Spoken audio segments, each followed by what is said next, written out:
இங்கே பாருங்கள், இதுதான் குட்டி இலை. இது வந்து மூலத்துக்கு அவ்வளோ நல்லது.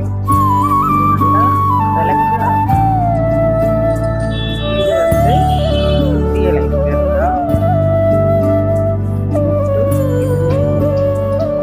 நாங்கள் மாடி தோட்டத்திலே வளர்க்குறோம். இதை வந்து இலைய விளக்கெண்ணெயில் வதக்கி வாசனை. சில பேர் மூலம் அப்படியே வெளியில் வந்து தள்ளிடுவோம்ல, அதுக்கு வந்து வதக்கி வச்சிங்கன்னா அந்த இடத்துல நைட்டில் ஒரு 3-4 நாளைக்கு வீட்டில் இந்த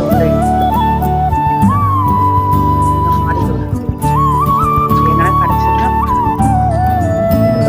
இதோட பூ இலை வந்து குட்டி இலை. இல்லைன்னா நாட்டு மருந்து கடையில் கூட வாங்கி செஞ்சுக்கலாம். இதை வந்து வதக்கி கூட சாப்பிட்லான்னு சொல்கிறாங்க, சரியாக தெரியல. இதை மாதிரி செஞ்சு பாருங்க. ஓகே, அதுக்காக தான் நாங்களும் வளர்க்குறோம். இது மாதிரி நிறைய ப்ராப்ளம் இருக்கும் சில வீட்டில். ஒரு செடி வாங்கிட்டு வந்து வளர்க்கலாம். ஓகேங்களா? டன்.